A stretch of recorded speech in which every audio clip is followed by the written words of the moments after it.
اور جو کافر ہیں ان کے لیے دنیا کی زندگی خوشنما کر دی گئی ہے اور وہ مومنوں سے تمسخر کرتی ہیں، لیکن جو پرہیزگار ہیں وہ قیامت کے دن ان سے اوپر ہوں گے، اور اللہ جس کو چاہتا ہے بے حساب رزق دیتا ہے۔ زین للذین کفروا الحیات الدنیا، اصل کانٹے کی بات اب یہاں آئی ہے، اور یہ خاص طور پر میں نے پچھلے 2-3 جمعوں میں یہ جس کو میں کہتا ہوں کہ دجالیت، coming events cast their shadows before, وہ دجال اکبر جو ہے اس سے پہلے یہ دجالیت کے سائے جو آ چکے ہیں، ان دجالیت کے سائے ان کا جو کیا ہے اصل لب لباب کیا ہے کہ حیات دنیاوی مزین سے مزین تر ہوتی جا رہی ہے، ٹھاٹ باٹ عیش، اسکائی اسکریپرز، 102 بلڈنگ کی عمارت کھڑی، 102 منزلہ عمارت، آدمی کی جو ٹوپی گرتی ہے اس کو دیکھتے ہوئے اگر اس کے نیچے کھڑے ہو کر، اور کاروں کی ریل پیل اور جو کچھ وہاں پہ چمک دمک جو ہے نظر کو خیرہ کرتی ہے، چمک تہذیب حاضر کی۔ تو جیسے جیسے یہ سائنس اور ٹیکنالوجی بڑھی ہے اس نے اس دنیا کی زندگی کو خوب اور مزین کر دیا اور مزین کر دیا اور مزین کر دیا، تاکہ سب کے سب اسی کے مرید، اسی کے طالب، اسی کے عاشق بن جائیں، اور دنیا ہی ان کا مطلوب و مقصود بن کر رہ جائے، اس سے آگے کی کوئی سوچ ہی نہ رہے۔ زین للذین کفروا الحیات الدنیا، مزین کر دی گئی ہے کافروں کے لیے دنیا کی زندگی، وَيَسْخَرُونَ مِنَ الَّذِينَ آمَنُوا، اور مذاق اڑاتے ہیں یہ اہل ایمان کا۔ یہاں بھی پیچھے دیکھیے وہی منافقوں کے کردار، وہ ہنسا کرتے تھے، چنانچہ سورہ بقرہ کے دوسرے رکوع میں بھی ہے، جب ان سے کہا جاتا تھا وَإِذَا قِيلَ لَهُمْ آمِنُوا كَمَا آمَنَ النَّاسُ قَالُوا وَنُؤْمِنُ كَمَا آمَنَ السُّفَهَاءُ، جب ان سے کہا جاتا بھائی اللہ کے بندو تم بھی ایمان لاؤ جیسے دوسرے لوگ ایمان لائے،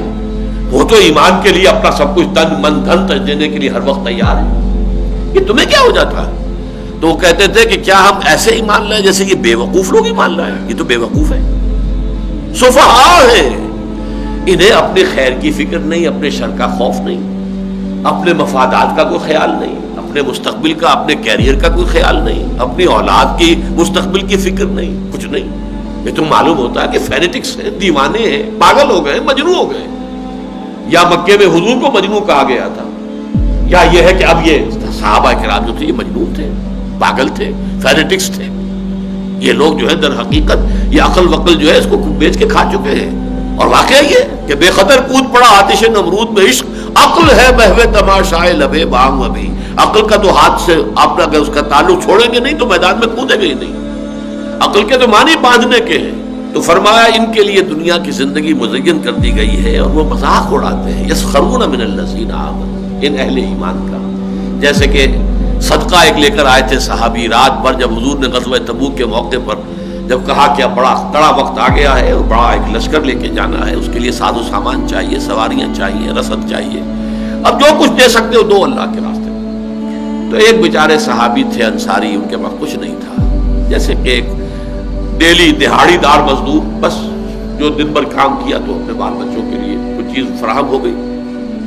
اب انہوں نے بھی سنا کہ حضور نے کہا ہے خرچ کرو اللہ کے راستے میں، ساری رات محنت کی، ایک باغ میں جو ہے وہ پانی کھینچ کھینچ کر کنویں سے، اور وہ باغ کو سیراب کرتے رہے۔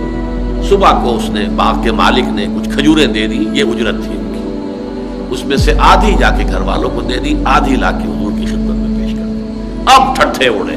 منافقین بیٹھے ہوئے تھے چودھری وہاں پہ، ہاں جی ہاں یہ ان کے ان کھجوروں کے بغیر تو یہ مہم سر ہو ہی نہیں سکتی۔ واہ واقعہ کیا کہنے ہیں، جب مذاق اڑ رہا ہے ان کا، حضور نے ان کی یہ توقیر کی کہ فرمایا ان کھجوروں کو یہ سارا ڈھیر جو پڑا ہوا ہے مال و اسباب کا اس کے اوپر بکھیر دو، اس لیے کہ اللہ کی میزان میں اس سارے ڈھیر پر بھاری ہیں یہ کھجوریں جو یہ لے کر آیا۔ اس کے پاس یہی کچھ تھا، اس نے پیش کر دیا، لیکن مذاق اڑاتے تھے۔ یسخرون من الذین آمنوا والذین اتقوا فوقہم یوم القیامہ، اور جو لوگ متقی ہیں، تقوی والے ہیں، یہ ان سے بالا تر ہوں گے قیامت کے دن، پھر وہ ہنس رہے ہوں گے۔ سورہ مطففین میں تو یہاں تک بھی آیا ہے کہ وہ پھر ہنسیں گے، اہل ایمان بیٹھ کر ان منافقوں کا حشر جب دیکھیں گے تو ان پر ہنسیں گے۔ علی الارائک ینظرون، پھر وہ یضحکون جو ہے جو پہلے دنیا میں وہ ہنسا کرتے تھے اس وقت وہ ہنسیں گے۔ والذین اتقوا فوقہم یوم القیامہ واللہ یرزق من یشاء بغیر حساب، اور اللہ تعالیٰ جس کو چاہتا ہے بغیر حساب نواز دے گا، جو چاہے گا دے گا، اس کا کوئی حساب کتاب ہی نہیں ہوگا۔